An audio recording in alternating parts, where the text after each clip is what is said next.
Cérémonie de remise officielle du palais de justice au gouvernement congolais ce 29 avril 2023 en ville du Goma.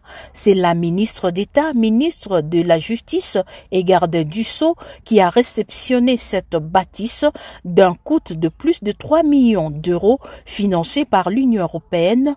Une occasion pour Jean-Marc Chataignier, ambassadeur de l'Union européenne en RDC, de réitérer la position ferme de cette institution face à la guerre d'agression du Rwanda contre la RDC. Je voudrais ici répéter très clairement la position de l'Union européenne, très claire.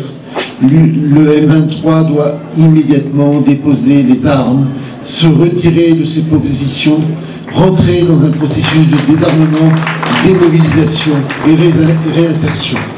Et nous exhortons évidemment le Rwanda à cesser tout support et tout appui au M23. C'est la position constante de l'Union européenne. Le gouverneur de la province du Nord Kivu, le lieutenant-général Constant Ndimakongwa, a salué l'engagement du président de la République démocratique du Congo dans la recherche de la distribution équitable de la justice, interpellant ainsi les auteurs et complices dans différents dossiers d'expoliation des biens de l'État. Je vous exhorte donc à vous approprier de cette parole des Saintes Écritures afin de répondre aux attentes de la population en matière de justice et de lutter contre tous les maux et les antivaleurs.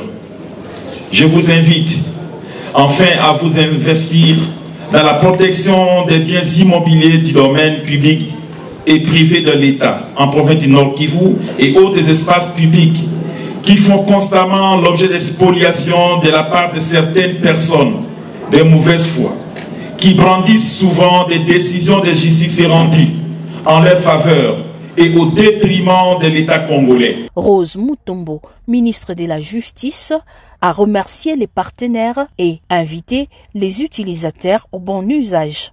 Je demande donc aux utilisateurs de ces bijoux, qui fait aussi la beauté de la province du Nord Kivu, et en particulier de la ville de Goma, de le maintenir dans son état actuel et de le gérer en bon père de famille. Des salles d'audience, des amigos, des bureaux, des annexes, latrines et autres, sans oublier des parkings, sont en tout cas ce qui constitue cette réalisation de haute facture.